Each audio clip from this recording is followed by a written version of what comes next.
Here's the first coat of clear coat on 3 of the boxes with the covers.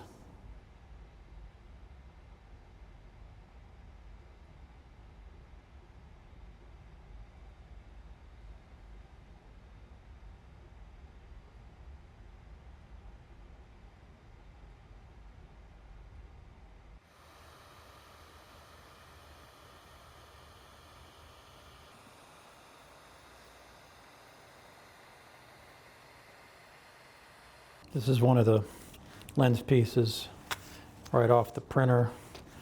I have to do some sanding to get down some seam spots and prep it for priming. And the inside reflector part. This is the part that holds the light bulb. And the final piece to the lens set is this holds on the glass. It goes on like this. Slides on top. Glass gets sandwiched in there.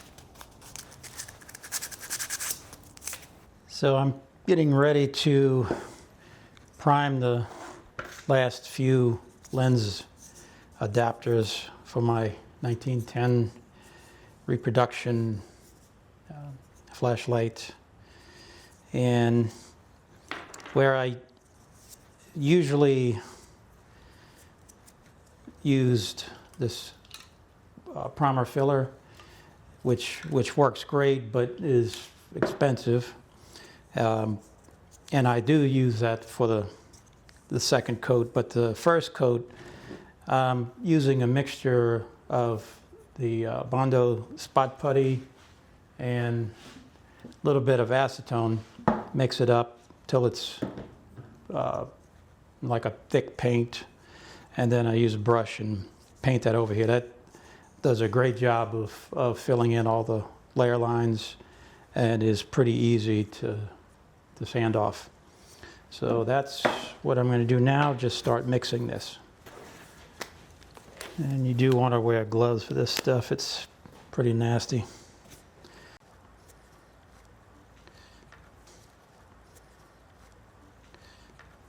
So I don't need a lot, so I just put a little dab about like that. Obviously, the more you need, the more you mix.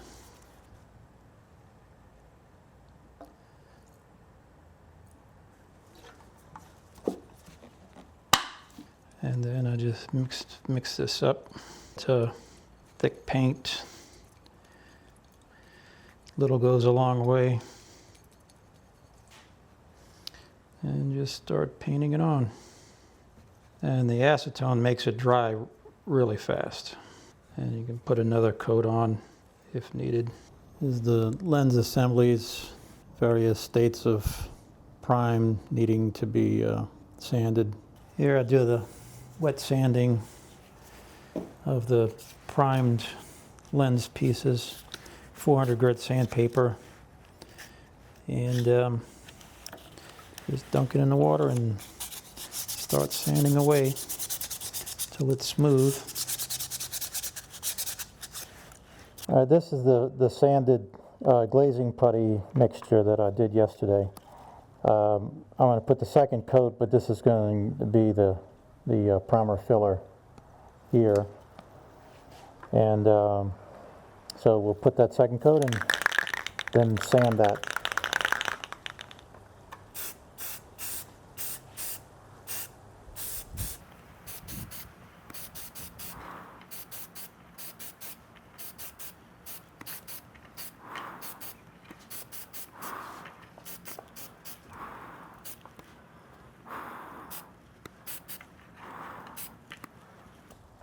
Okay, let that dry and then do the final sanding. All right, so now I'm painting the white over these lens barrels. I have this Krylon gloss white.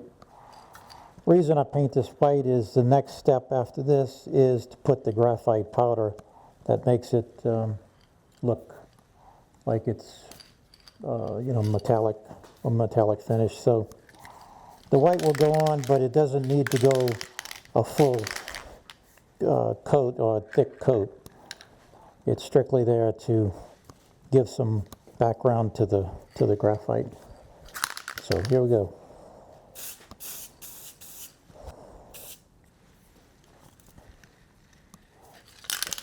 Okay.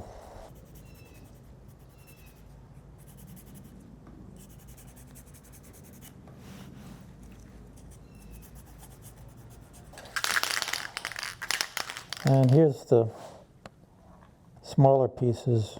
These are the switches, the switch handles, on-off switch.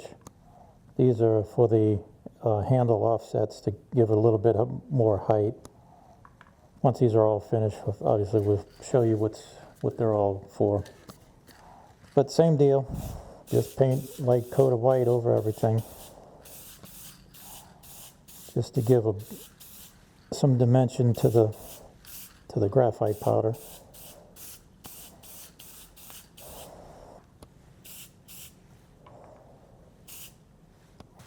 Okay, here's the last of the prep.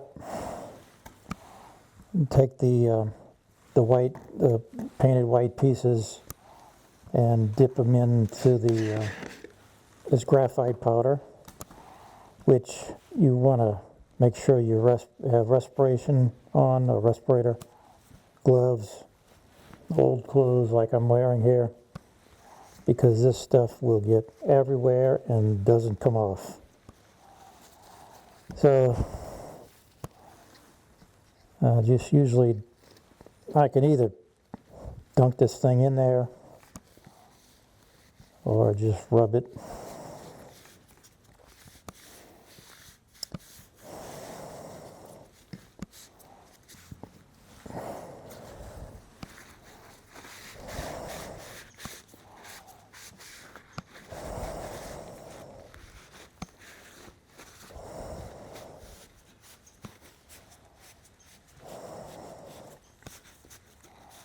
And the more you buff it, the more shinier it gets, or more metallic it looks.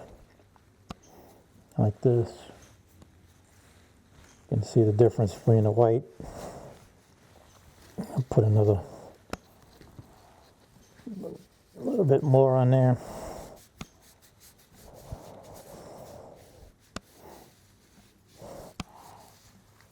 You can just leave it as is, because like I said, it's not going to come off. If it wears, you can just put another coat on, or you can seal it with clear paint, clear varnish or spray or whatever. But I don't like the way that looks. It kind of mutes the metallic look.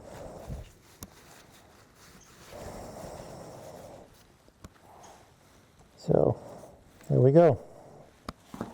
First one of many.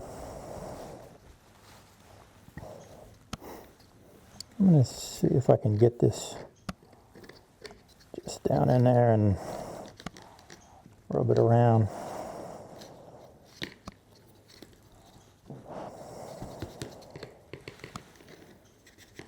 You can see the powder coming out of this thing. It's